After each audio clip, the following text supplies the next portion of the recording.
Dan and want to join. So this is What's All the Audio Drama About with Dan Johnson. Dan is a multi-talented theater artist based in Southeast Michigan. I love Southeast Michigan. As a proud member of Actors Equity Association, and Actors Equity, just so you all know, Actors Equity is for the theater what SAG-AFTRA is for film, right? So it's the union for theater actors.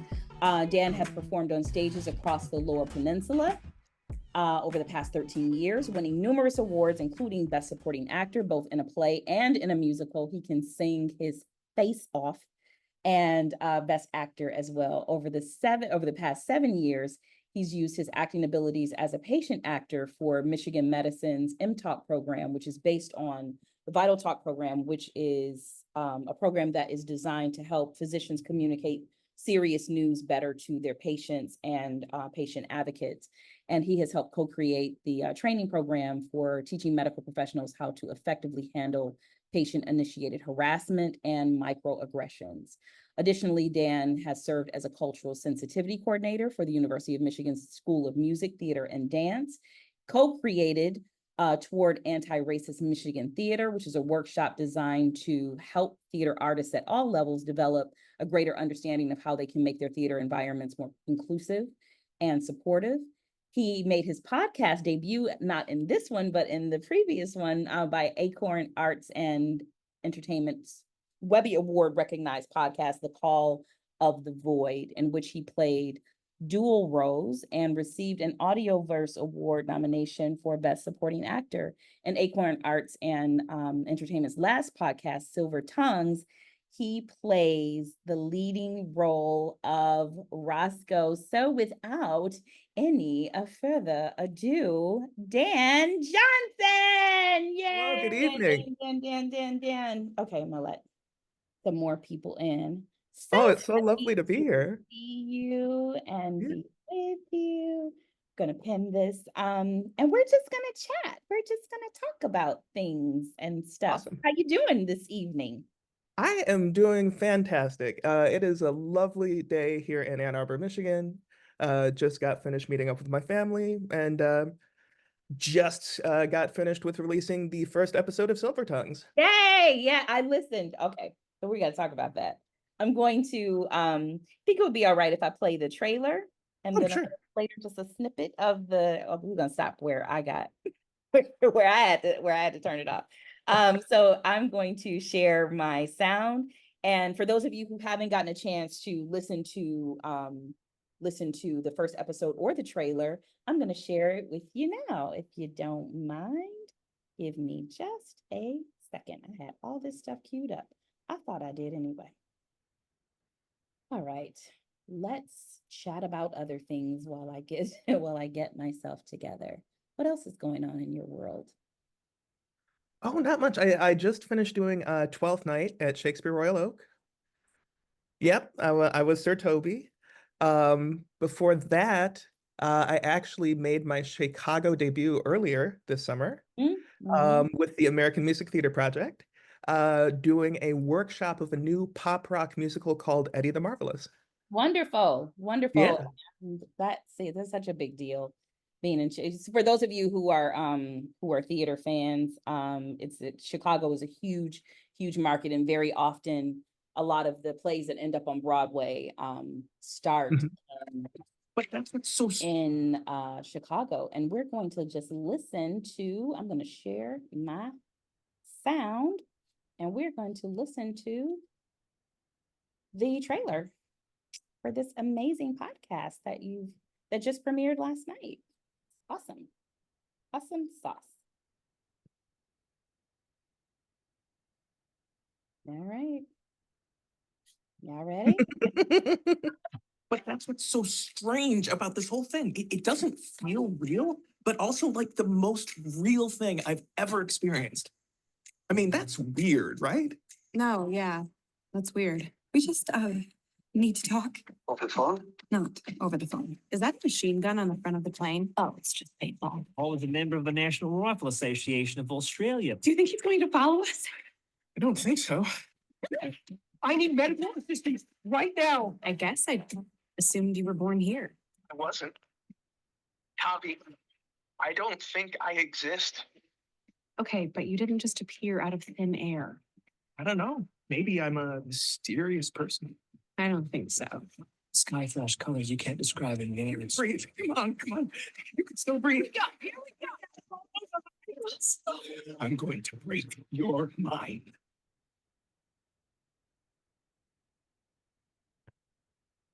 We're gonna play a game. Are you listening?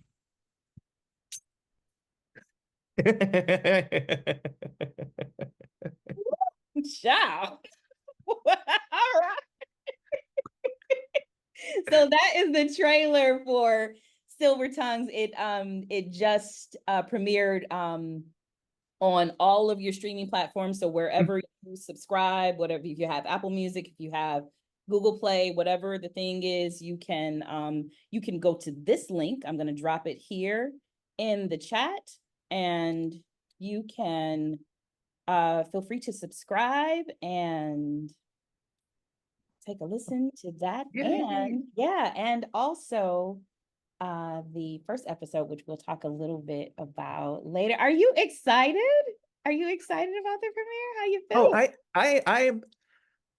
I have been so excited for this project for such a while, because I actually recorded for it at the beginning of the year. Okay. And the reason that it's taken so long to put together is, one, because it's a fully immersive story.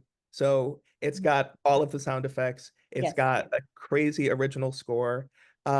It's comprised of 23 actors over 8 episodes. Wow. Yeah. I didn't know Um, and it's got such a fascinating story, the way that it weaves everything in and out, the mystery elements, the science fiction elements, the tropical thriller or like adventure elements. It has been one of the hardest things to not tell anybody about it, because I want to tell everybody about it. I'm sure. When I first saw the trailer and they first announced the trailer, I was like, what is this?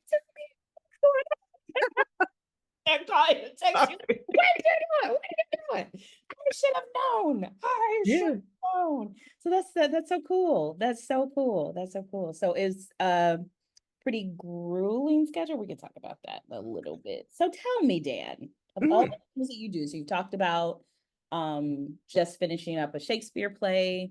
We've done 2 shows together now. Is that all? Yes. I know, only 2. Feels like so much. No, but technically others, right? Well, that didn't I make mean, it to. do we count that one? Do we Do count we that really? Should we count that one? Should anybody count that one? one? No. But there was that one, and then there was the other one that also did. Yes. So there was the one that did make it that shall remain nameless. Yes. The one that didn't make it because of COVID. Yeah, Right? that's true. Cool. So it was actually during COVID that I kind of came up with this idea of teaching our theater friends, who we share a lot of them, how to transfer their skills from the if you are not on somebody's mic, just gonna mute you. Thank you. To show them how to transfer their skills from the stage to the vocal booth, right? Because all of the theaters were getting shuttered, and it broke my heart to see so many of our talented friends not be able to use their skills, and it's so easy. Well, I'm not gonna say easy, but it is, I think, easy to transfer some of your skills from the stage to the vocal booth.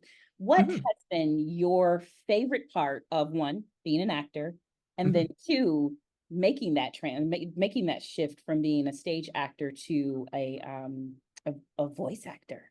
Ooh, okay.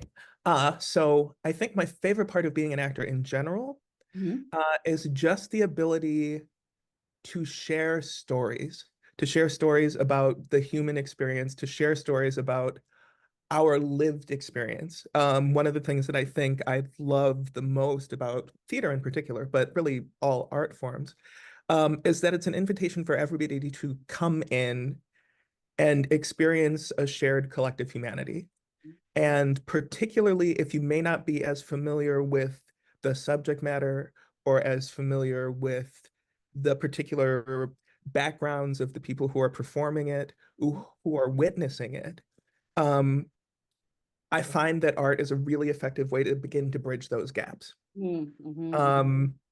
I talk about it in my workshop as bridging the head-heart gap. Yeah.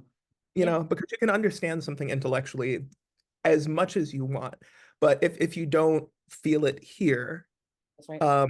Here is where change actually begins. So that's what I really love. Specifically going into voice acting, I've found it transformative in the way that I approach character. I found it really amazing, because one of the great things about voice acting I found is that I can completely go outside of a physical wheelhouse. Right. You know, I can literally create any character that I want, which in turn sort of informs my in-person acting and sort of reminds me, no, but I can build the character that I want. Okay. You know, the difference is the physical aspect is missing. So you can really, I mean, in The Call of the Void, I played a police officer from New Orleans and the demonic lead of an evil cult. So What? yes. What? Really? Okay. Yeah. Okay. I've got to give Call of the Void a listen. Cool. That is, I mean, that's the draw though, right? About being an actor, period. It's just the ability to tell stories. So how does acting in the theater compare to voice acting? If you had to compare the two, I don't want to say, do you have a favorite?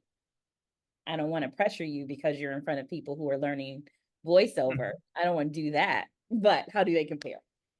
I'm gonna tell you this: fewer hours. Listen, okay? Would you tell your friends? I've been trying to tell people. I was like, theater is a grind. It's such a grind. I mean, not just the commute, right? From wherever you live to wherever the theater is, let alone if you live in a place like we do, like where I did. Like Michigan, where, you know, it gets rough in the wintertime and you got to make that little trek. Sometimes such a little trek. And with the way theaters are spread out in Michigan, you know, it can be an hour between your home and where you're going. Whereas, and a 3-hour rehearsal and everything else. I mean, well, see, we're at like the average rehearsal time, like, as you know, for a theater production, if you have the available time, it's at least 15 hours a week. Frequently as much as 20 or 25 hours a week. Okay, thank you. 5 days a week.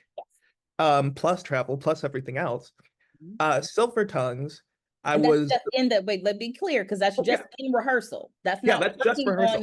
That's not doing the stuff you have to do to get Very ready. good Come point. on.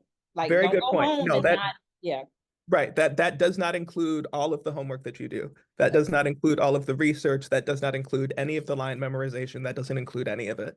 And then don't get me started about Tech Week. But Silvertongues, you know, I'm one of the co-leads on this podcast. It's an 8-episode plus 7 mini episode series. The main episodes are about half an hour each. I was able to do that entire project in 2 4-hour recording days and 1.5-hour recording day. No, it was going to be one of my later questions was what's the production schedule look like? See, it's just, and it's still, and it meets that, it fulfills the need that you have as an actor, as an artist, to share your work, to share your craft, and not have to be beaten down by a ridiculous schedule. I love theater though. I love that. It will always be my first love. But I tell you, when I found voice acting, I was like, the world has opened to me. I love it. I love it so much. I love it so much. Do you like, you know, one of the things that we've been talking about in BWE, a lot of our members are at a point where they're ready to get out there, and some of them actually have already started auditioning. You like auditioning? Do I like auditioning? Do you? That's Let's talk oh, about do I like being kicked in the shins? No. Auditioning is one of the most uncomfortable parts of the entire process. Yeah. It really, really is. And I know that it can be, because you always have that thing in the back of your head of they could say no, Mhm. but they could also say yes. Mhm.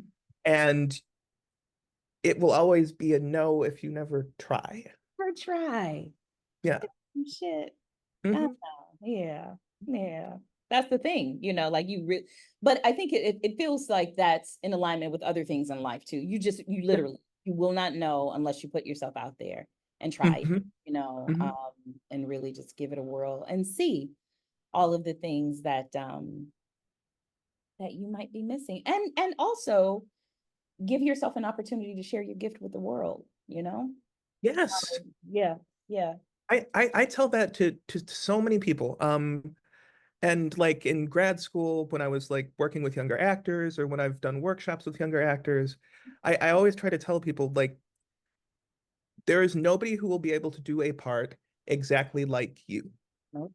There is nobody who will be able to bring a perspective to any art that you engage in, whether it's radio, whether it's commercial work, whether it's theater, exactly like you, Mhm. you know. And Mhm. that's something I really try to tell younger artists, like all artists, but Mhm. younger artists especially, who can find it so difficult to find a foothold. Like, we need you. Yeah, absolutely. And I think younger, not just chronologically, right? But just an Exactly, experience but as well. experience, yeah. If you are new to the to acting, if you are new to any kind of acting, voice acting, theater, whatever it is, your perspective is necessary. And one of the things that we've been talking about a lot in BWE is the general American accent, which I feel Uh, is mhm. just a way of typecasting and a way of standardizing a certain way of speech, a certain type of speech A way that of, eliminates all of the gifts that we were just talking about. So talk to me a little bit about how you have avoided, being typecast or fitting into or not necessarily conforming to other people's standards of what you should be. oh, yes, standard American speech. You mean the caucasifying of speech? Listen to me.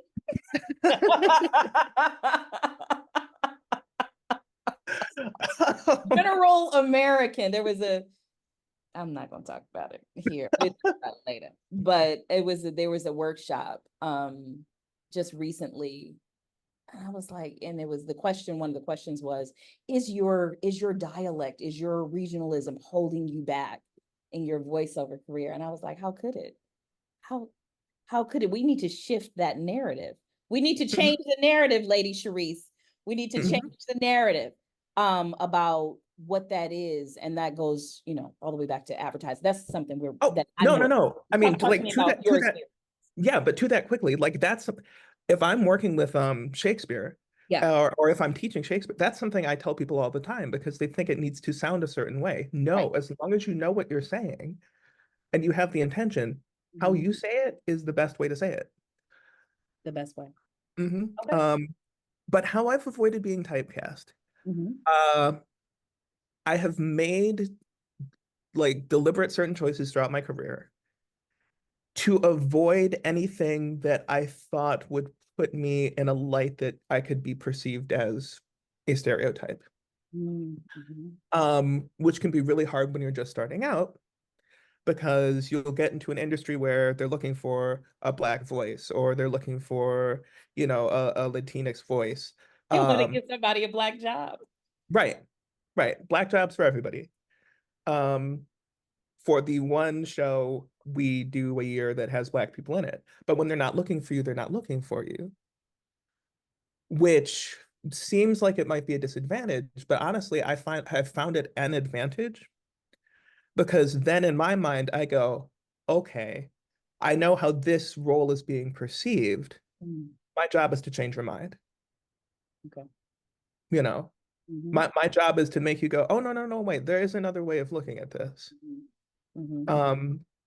And sort of being insistent on that. A lot of parts when I was first starting out, were written for quote unquote white people. Really? Yeah, they were, right? Right. I mean, or else any ethnicity, you know. Right. Um, Anyone.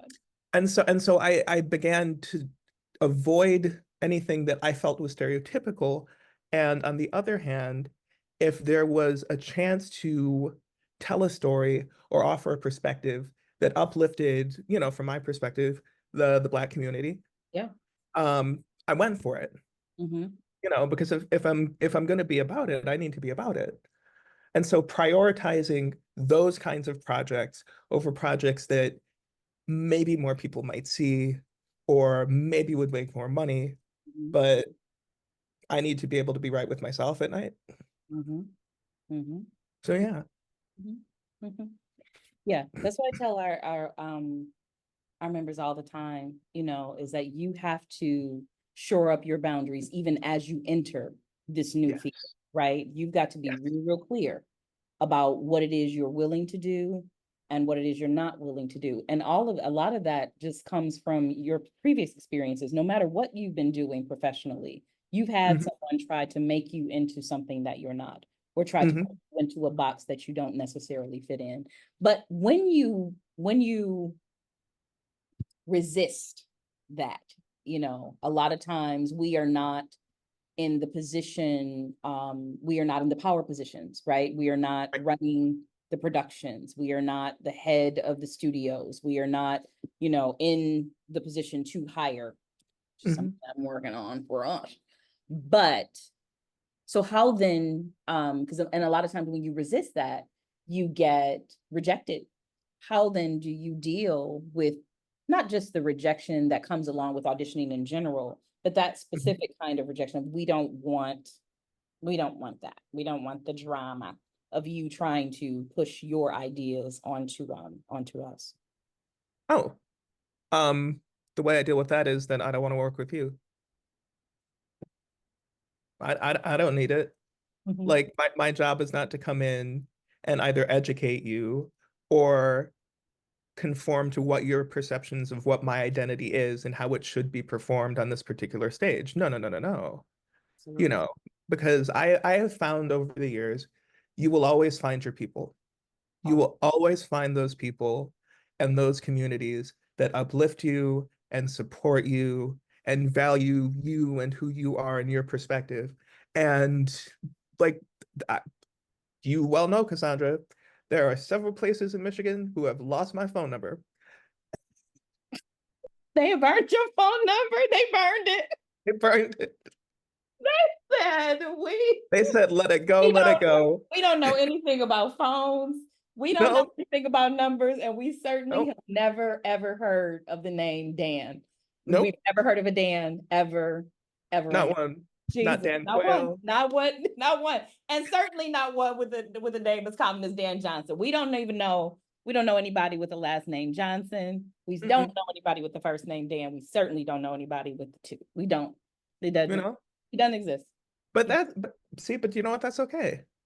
That's okay because I would never want to work in an environment that on some level I knew was devaluing me. Because you know, the work is hard enough.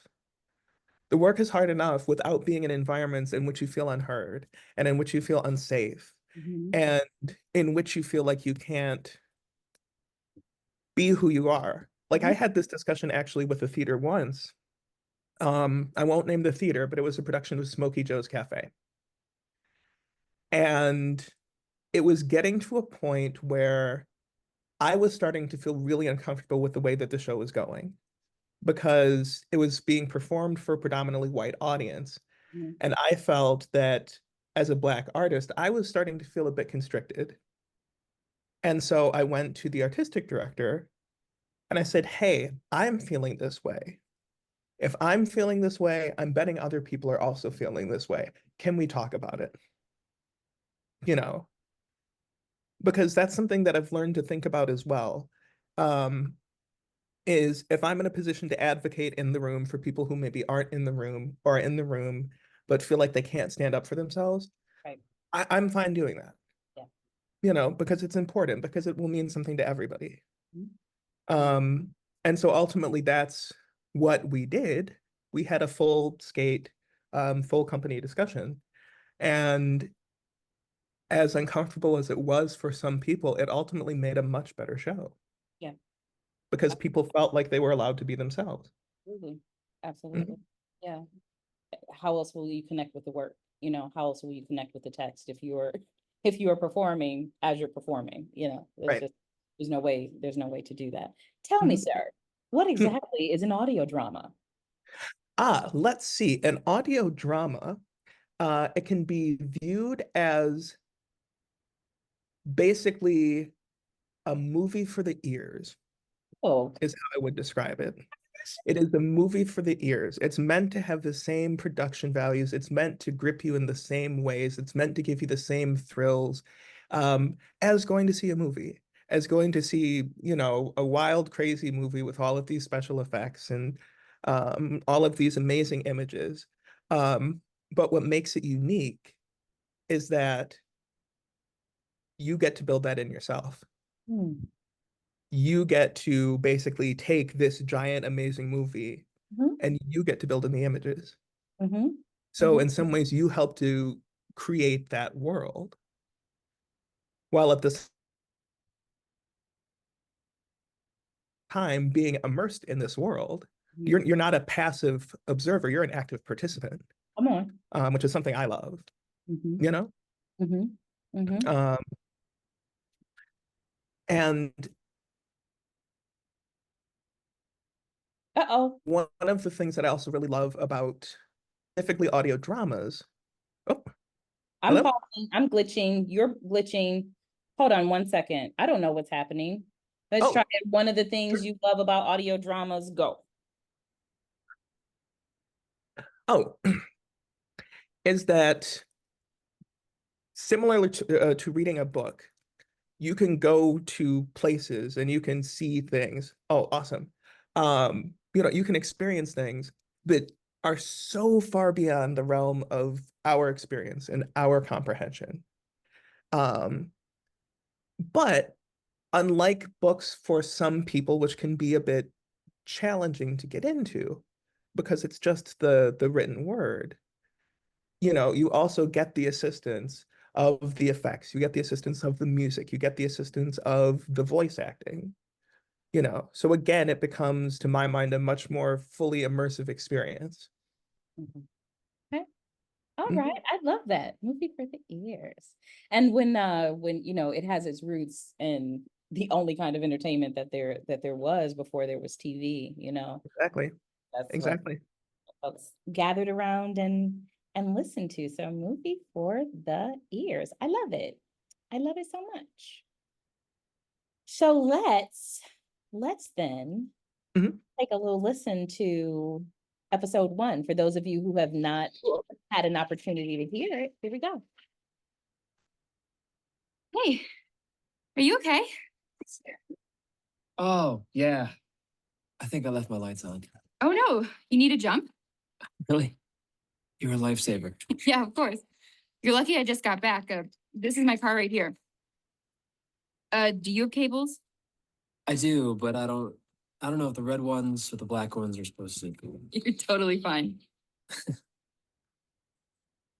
Were you hiking the lower falls? Upper. That's some tough terrain up there. You ever make it to the top? Yeah, it's gorgeous with like the statue things. The Key, yeah. The four ancient gods of the island. I like to meditate up there. That's really cool. Oh, okay. So yeah, the red ones go there and the other end goes to mine. I'm glad you know what you're doing. It's no big deal. Do you live on the island? I do. What about you? Yeah, I'm back for the summer. I'm getting my master's at ISU. ISU in. Iowa. You left Kalalani to study in Iowa? Yes. You're smarter than that. It's kind of crazy. Yeah. Okay, so this end of the black just gets clipped on to like here, and then I start my engine. Great.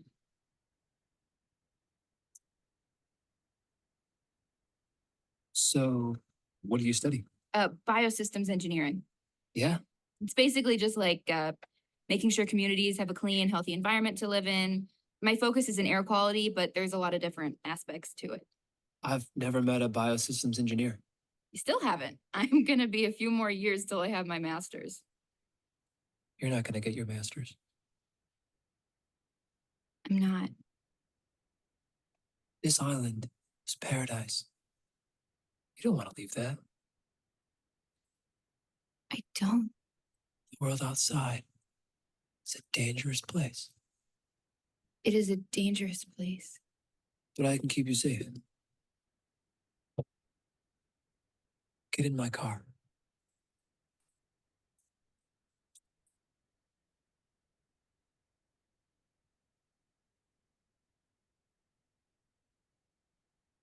We're gonna play a game.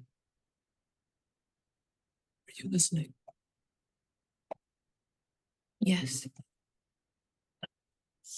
Child. And we didn't even get to Dan's voice yet. That wasn't even Dan's voice. I started listening last night at 2:00 in the morning because I was up trying to record something and there's a bird that wouldn't let me record. And I started listening, and I was like, oh no, we won't be listening to this tonight.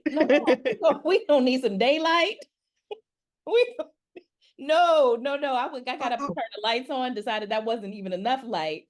We're gonna have to listen to this during the daytime. Got up in the morning and listened to it because, honey, we will not be going to sleep with that. It's amazing. And the production quality.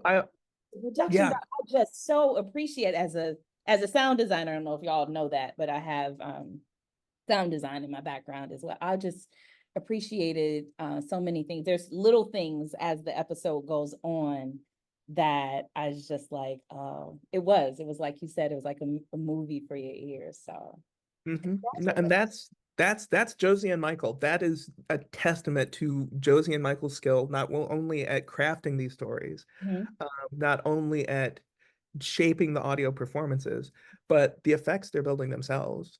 That's crazy. Tell us who Josie and Michael are. Oh, yes. Josie Eli Herman and Michael Allen Herman are the founders of Acorn Arts and Entertainment. It is a multi-platform artistic company. They have produced plays, they have produced a movie, they've produced 2 podcasts, which I've been lucky enough to be a part of both of them. And they are 2 of the nicest, most creative, most caring artists I've been able to come across. They're really great. They really are. So just so y'all know how I am. Members of BWE know how I am. I can forget stuff sometimes. And so but I'm always about making sure that the person who owns whatever it is, like that their intellectual property is honored, right? So I reached out to them when Dan and I decided to have this chat. And I was just like, hey, is it okay?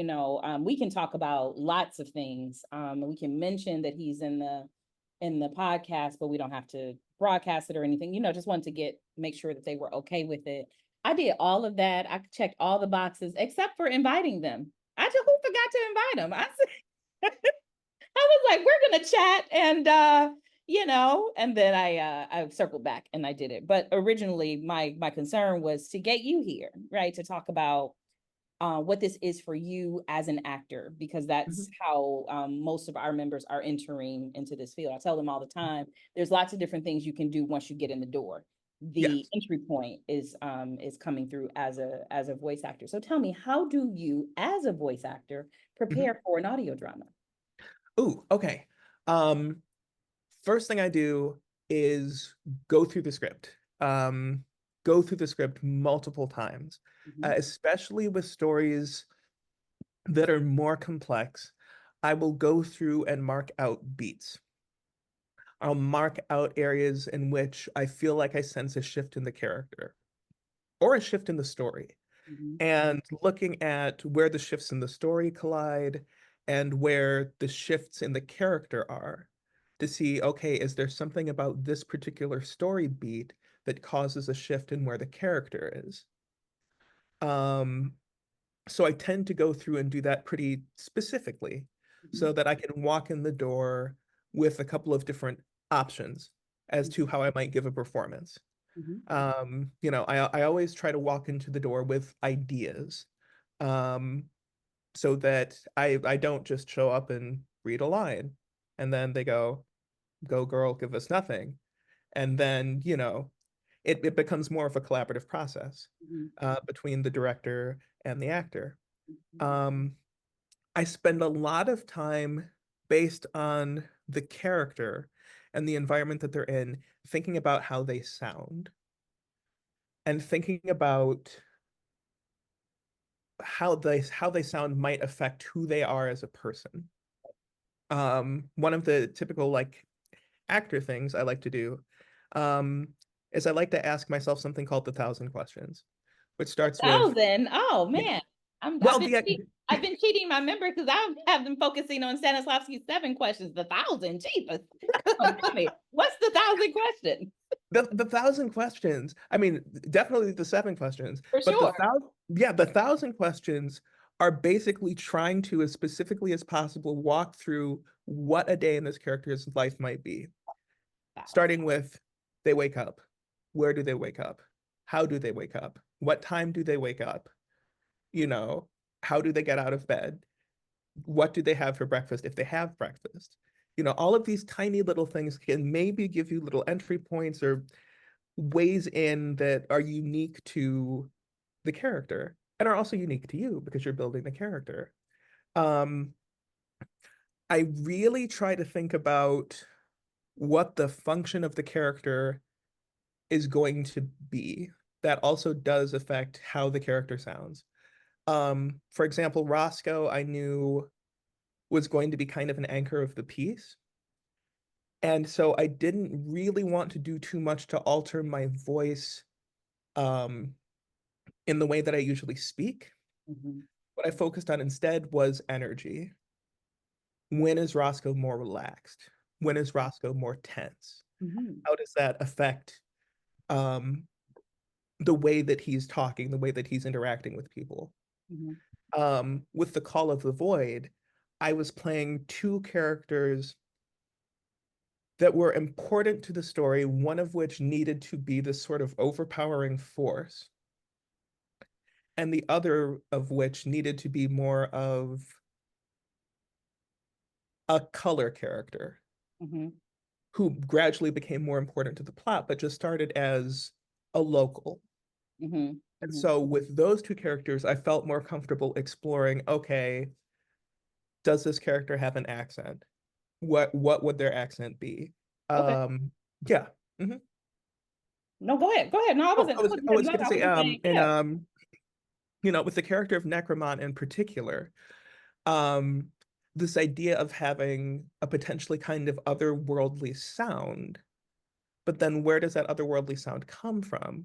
That goes back to looking at the character work and going, oh, he was actually a lab experiment. And so the way that he sounds is because over time his vocal cords have become so damaged. This is what he can produce now. Okay. That's a 1,000 questions. Yeah. Don't you make me feel lazy today. Don't you do that. I went to a conference over the weekend where these jokers, some of them talking about how they didn't even warm up. I was like, for shame. What? No. I'm not kidding. I am not kidding. I was like, that is such terrible, terrible practice and advice. It is. They don't even warm up. Lazy. They don't even warm up. They don't even. They just pull up in the taxi. Voice actors who don't warm up. How are you gonna not warm up your instrument? You go to the symphony. Those jokers they just came off the street and just how does that even work? No. That's like a surgeon being like, lazy. I didn't go to school. This is my first time, but you know, I feel confident. I just listen, okay. I'm gonna just come on in this door and just do whatever. You know, I see, but I think that's such an advantage. Like the things that we're talking about, in terms of like getting jobs and in terms of staying employed, is like there are so many people that I've come across who are talented, who do have skills, but they just show up and do whatever. they just do whatever because they don't put in the time, they don't practice the techniques, they don't put in the care. Mhm. Mhm. And all of that makes a huge difference, Mhm.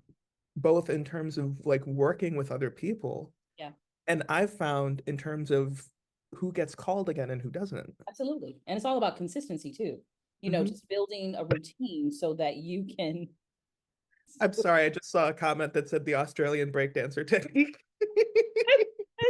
Listen, there are going to be a few people on this conversation who are going to make some comments that are going to split your side. LaShonda's one of them, so we already got one from her. I predict at some point Lady Sharice is going to drop a few bombs. Patty Palmer might come in with a knife or two. We never know. We never know. It's a lively group. We have gotten to know each other really well over the course of the last almost a year Love it. coming up. And yeah, it's a real sisterhood. So we just, we have fun. Love it. But yes, it is very much like that. LaShonda is very much like that. I'm gonna just go in and have some fun. I'm sorry. I mean, yes, and skill. Mhm. Mhm. No, okay, all right, cool. Um, yeah, yeah. And then also, we don't often get the privilege of being able to just come in and do anything Nope. and unprepared, right? Come in not knowing our craft, not being good at it, exceedingly good at it. But it's a grind. It's a grind. And speaking of that grind, you talked a Yeah. little bit about it earlier. But what's an audio drama production schedule look like? What was yours? Remind me what you said yours was for this one. What did Oh, it depends on the role that you're playing. But like I said, for Silvertongues, my recording time total was 9.5 hours. So it was 2 4-hour sessions, in which we went through every episode and every mini episode. And then after Josie and Michael had stitched the initial cut together and realized where there were holes in the storytelling, I went back and did an hour and a half of pickup recordings. Okay. But a very easy process overall. I was lucky enough to record with my co-star on the project, Sabrina Dahlgren, which brought such a great energy to what we were doing because we were really able to bounce off of each other.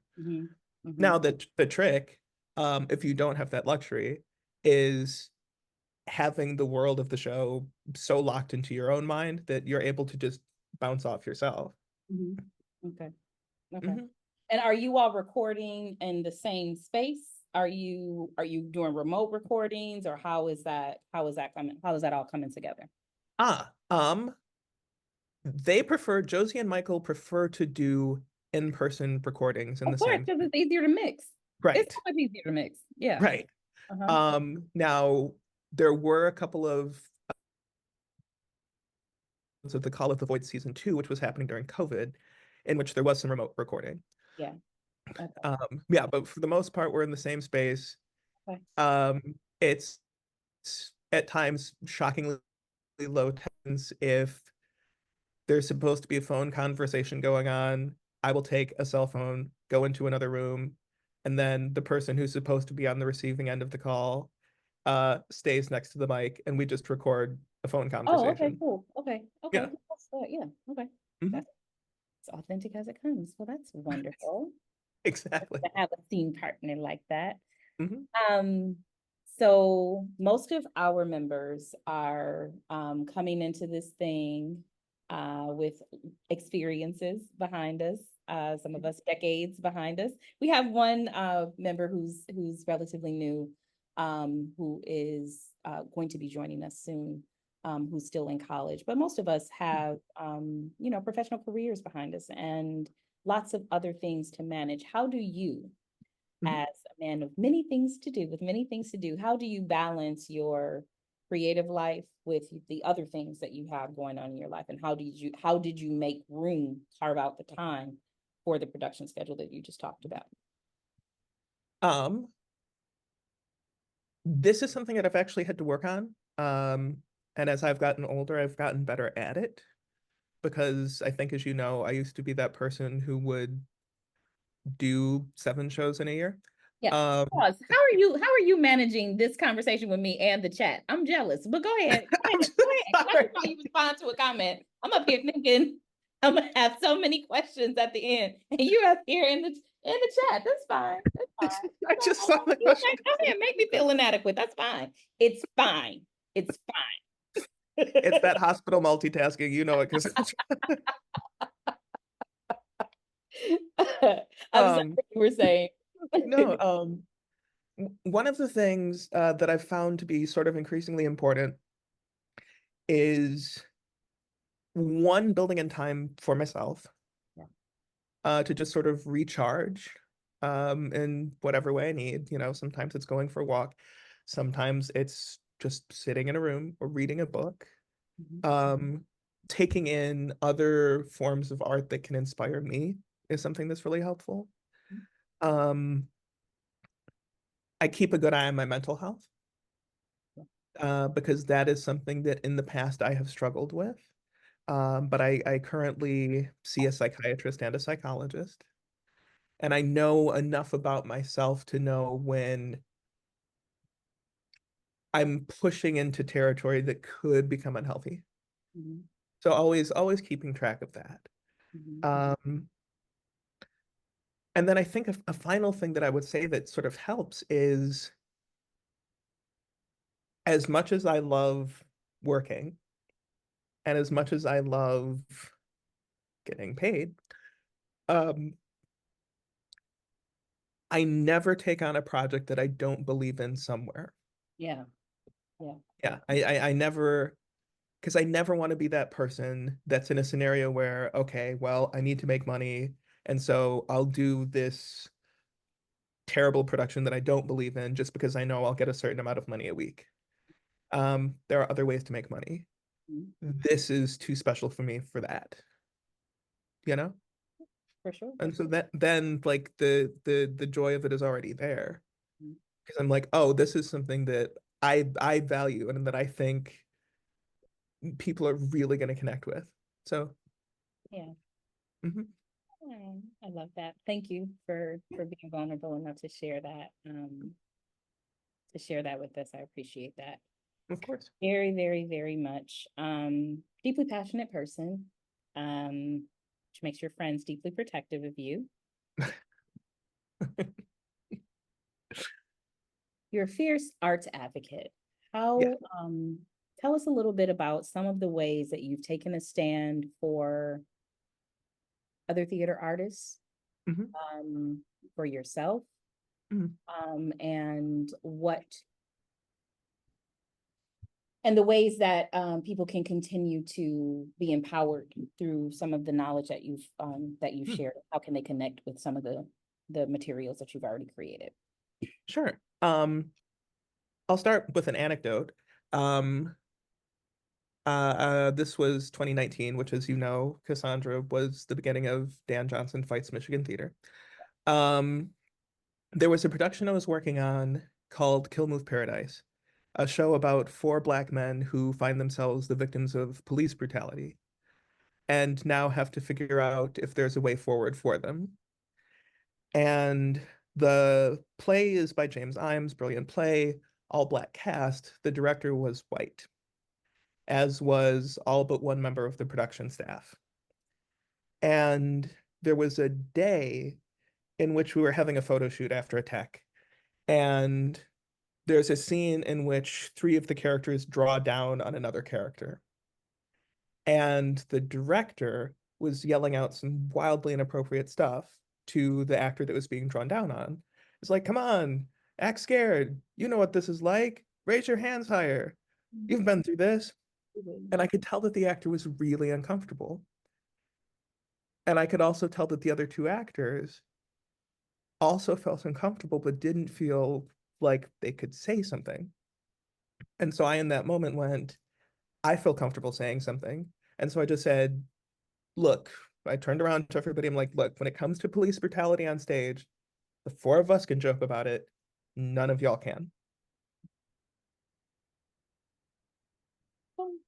Um, you know, so that's one of the first like real instances I can remember of like being an advocate for the show, for my fellow actors, for myself, because I certainly was uncomfortable as well. Um, I think probably the biggest overall project that I did, or that I have done, and it continues to evolve, started in the summer of 2020. It was in the aftermath of George Floyd, and I noticed a lot of theaters in the Michigan area, putting up those black squares of solidarity, saying Black Lives Matter. And my reaction to that was anger, because at that point, I'd been working in Michigan theater for a while, and I was going in my head, no, they don't, and they never did.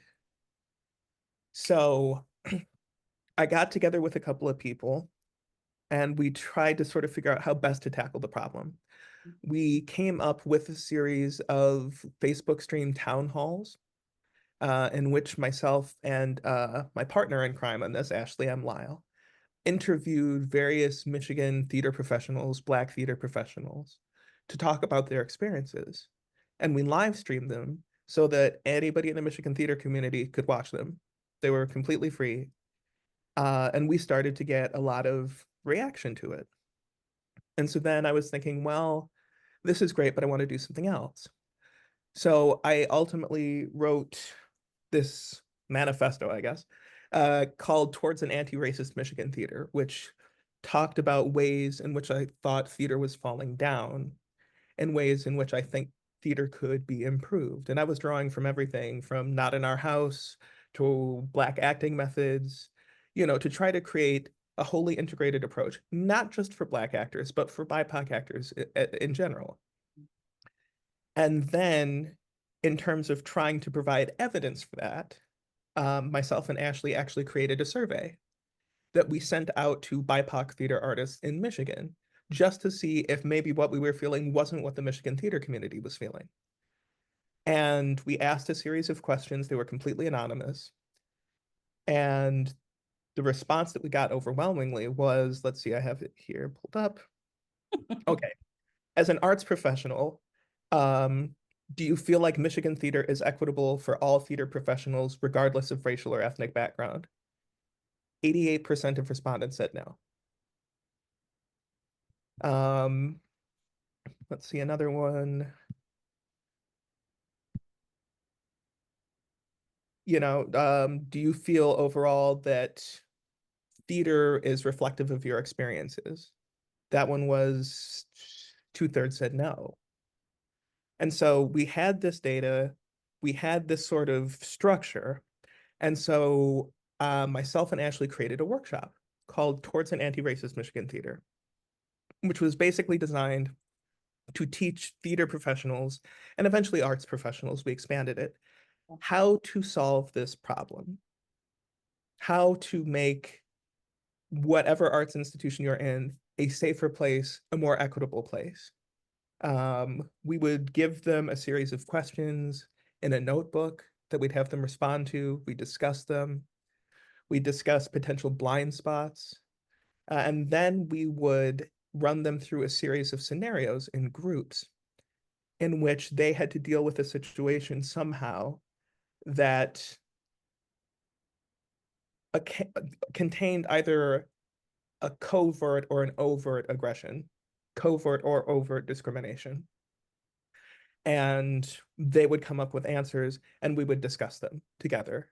And then finally, we'd walk them through creating their own sort of personal, because again, bridging the mind-heart gap, personal, anti-racist theater statement that they could carry forward, hopefully into their own arts communities and hopefully to share with others. And we got a pretty tremendous response from it. I believe over 500 theater practitioners and arts practitioners wound up undergoing the workshop. Fantastic. You've done other things, but we'll leave those alone. We can chat about those some other time, but you've done some amazing work that we have all, particularly in the Michigan theater community and the Michigan acting community, have benefited from, and then broader as well. So thank you for Mhm. all that you've done, all you continue to do. I'm so proud to be your friend. I am more than proud to be your friend. I will tell everybody here, I owe a lot of my career to this lovely person. That's not true. You owe all of your career to your talent. That's it. That's it. 'Cause I wouldn't have cast you. You weren't good. I love you so much. I'll I call you love you later. I'll call you after this rehearsal. Best book on acting you've ever read, sir? I'm Huh? scared to ask. You know, you didn't came up with 1,000 questions to my 7. Best Hmm. book on acting you've ever read. Best book on acting I've ever read. Yeah. It's gonna tie Black Acting Methods and Respect for Acting. Okay. Yeah. Uta Hagen. Mhm. Respect for Acting is written by Uta Hagen, and then Black Acting Methods. Who's that? Oh, it's a compilation Show us. Show us. here. Show us. Yes. Black Acting Methods, Okay. Critical Approaches. Nice. It is compiled by Sherelle D. Luckett with Tia K. Shakur. I don't know if people can see that. Fantastic. Mhm. Thank you so much. That's Yeah. that word. Fantastic. And then just a couple of more questions so Sure. that we will get you out of here on time. So for me, Mhm. I don't do a lot of long form narration. For those of you who are new, long form narration would be audio dramas, audio books, anything that is an hour or more. E-learning. What are some of your best practices for vocal health, Mhm. or long form narration? What are some of, some tips you can share? How do you keep Uh, your voice mhm. consistent? Especially when you're playing multiple characters. All that. Yeah.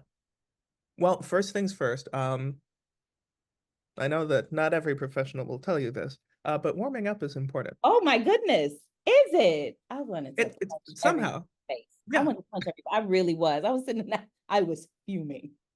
I was fuming. I was like, this is not me being a purist. This is you teaching these people, a lot of them new to voiceover, to be lazy.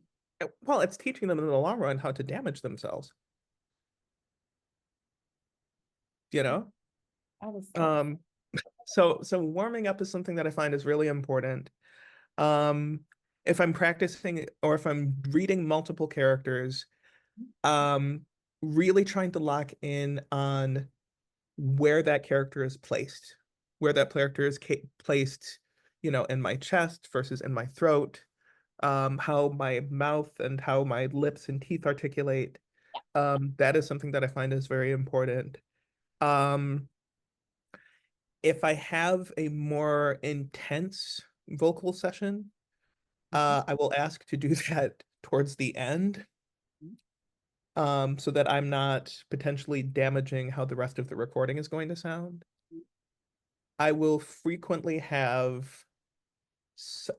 will always stay hydrated. Always stay hydrated. I never do one of the longer recording sessions without tea, like just sort of constantly available. Um, You have a particular kind you like? this is going to be such a nerdy answer. Throat coat. Yeah, Throat coat's great. I love it. it is. Okay. And then finally making sure that I give myself enough vocal rest after a recording session. Mm-hmm. Like I'm not doing a recording session and then going to the club or something like that. You go to the club, you know. Oh, yeah, You you party all the time. I turn up. And Yes, a I lot. get it. You don't do anything strenuous after that. Right. Mm-hmm. Like go ask 1,000 questions for a character. So I'm stuck on it. Okay, then just if you can't access the Google Doc, I don't know what's going on with my technology. Just pose it here. I'm pretty much caught up. I'll go back through and we'll take questions in a minute. So if you can't access the Google Doc, I tried to be fancy today, but didn't work. It's all right. It's all right. So yeah, so taking care of your voice, staying Mhm. hydrated, Mhm. vocal rest. Anything else? And then the one other thing I always try to avoid is, ooh, this is another one. Yeah. Part of warming up means warming up your mouth. That is a crucially important one. It's not just warming up the vocal cords, it's warming up your mouth so that you don't get into a section where you've got a 2-page monologue and then Right. You're tripping over your. Yes, indeedy, sweetie. Yes, indeedy. Your 3 best tips for new actors. Go. Ooh, okay. My 3 best tips. Yeah. So my 3 best tips are going to be, I'll break them down in 2 different ways. Okay. I'll break them down from a sort of business standpoint and then from an actor standpoint. There we go. Come on. Okay. So my first one, from a business standpoint, is you get to define you. You get to define who you are as an actor. No casting person, no agent, no director should ever be able to put that you into a place where you feel like you don't know who you are or that Yeah. you can only be a certain thing. Gotta breathe. Especially, like, let's be real, especially people of marginalized identity, like Black artists all the time get put into these scenarios. Right. And it's so easy to trick yourself into thinking that's all you can do. No, you can do whatever you want to do. And you should have the freedom to do whatever you want to do. The second one would be regarding boundaries. You get to define your own boundaries. Never let anyone else define them for you. This is something that I said to U of M students when I was working as a cultural sensitivity coordinator on a show. If you let someone else define what your boundaries are, they will inevitably define them farther than you're comfortable with. Yeah. That is just a given. And I don't care how comfortable you feel with someone. I don't care how much someone says, well, we don't really need to focus on that. No, no, no, no, no. Like, first and foremost, you've got to keep yourself safe. You've got to keep yourself safe as a performer, you know?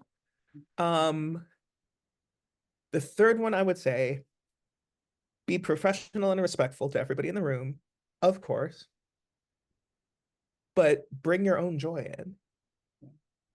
Like, remember why you do this. Remember how much fun it is. Remember how exciting it can be to connect with people and to build something together. Like, that's awesome. And that's one of my favorite parts of it. That's one of the things that keeps me coming back on that 1.5-hour drive from Royal Oak. Yeah. Don't miss it. From an actor, just like actor practice standpoint, Yeah. the first thing I would say is audio dramas or recordings, vocal recording can be kind of different, because you don't necessarily have to be completely off book. Yeah, you don't ever. So let me Right. just throw that in, especially for commercials or anything like that. For voice acting stuff, I don't know. Right. Did you memorize the script? You did, didn't you? You did. You stinker. You stinker. Most people are familiar with it, just so you all know, are familiar with it. They do not feel the compunction to memorize it. Go ahead, Dan Johnson. Go ahead. Okay. Go ahead. But be familiar with it, I would say, at the very least. And like, since I come from a theater background, I am going to say know your lines. Know your lines. Be conscious of paraphrasing, because every time you paraphrase, not only changes what you're saying, but it changes the intent of the author. And you always want to respect the author.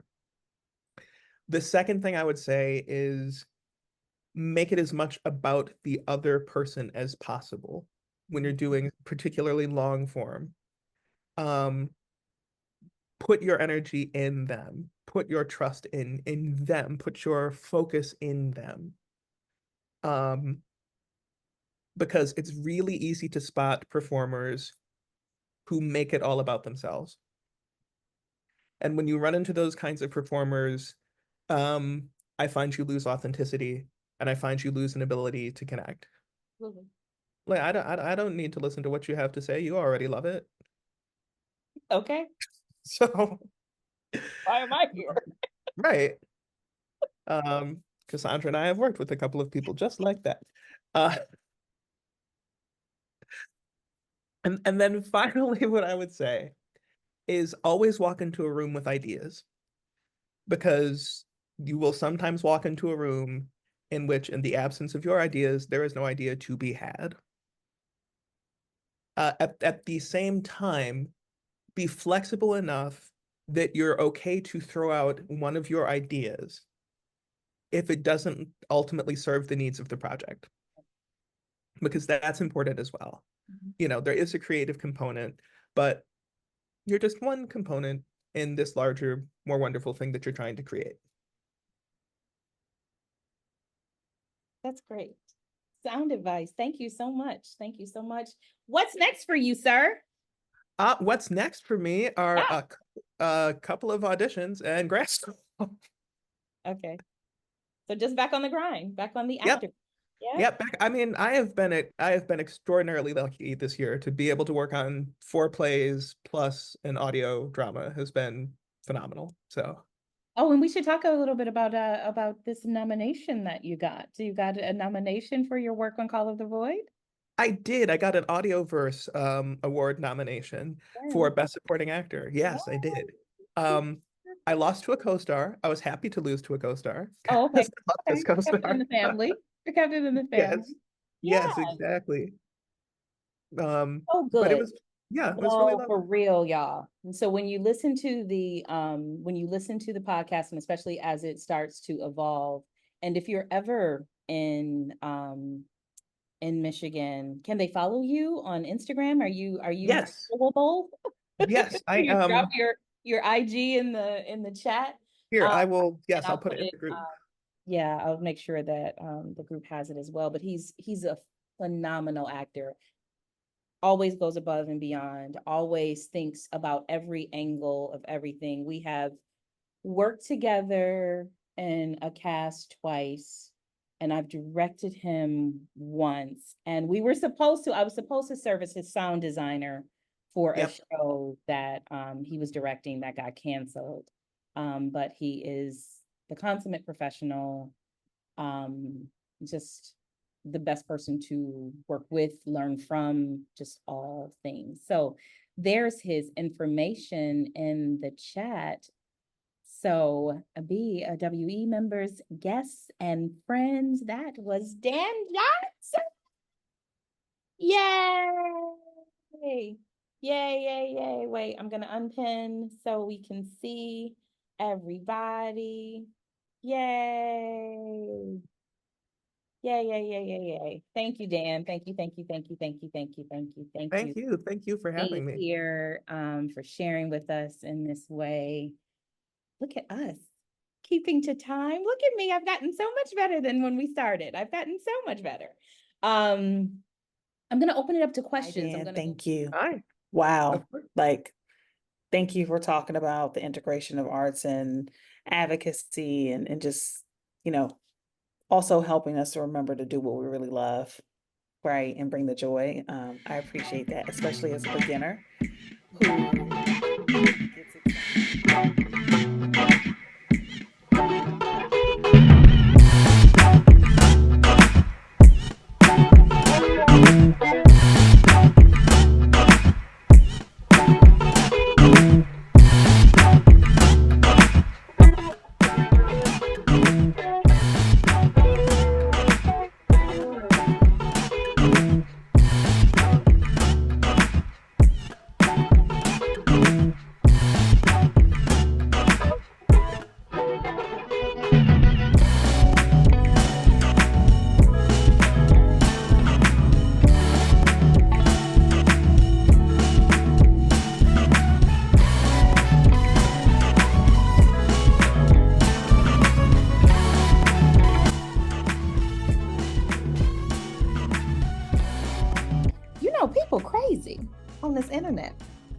this is true.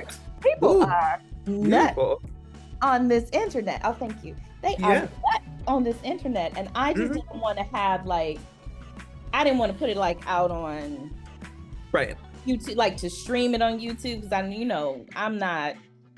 I don't have enough, I don't have a staff, so I don't have anybody moderating to, make sure no crazies join us. And once you start talking about anti-racism and all the things, you just get all Here we go. kind of get all kind Yep. of crazy ass people.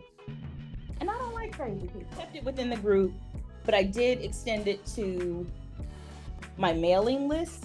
Mhm. So I think we're expecting about 60 people, or at least 60 okay. people registered.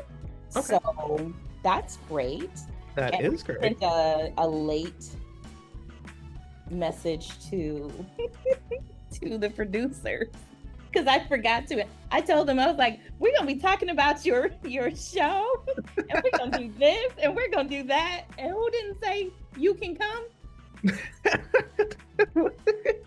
We are going to talk all about We're you. talking all in the about your room. shit. Listen, we're gonna talk all You're about not going to be in the room.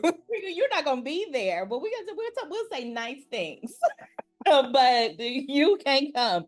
Is what one would have gotten if he was like, "Oh, can't wait to hear all about it." And I was like, "Okay." That okay? You should go off camera so it can be dramatic. Yes, gotcha. All right. Right.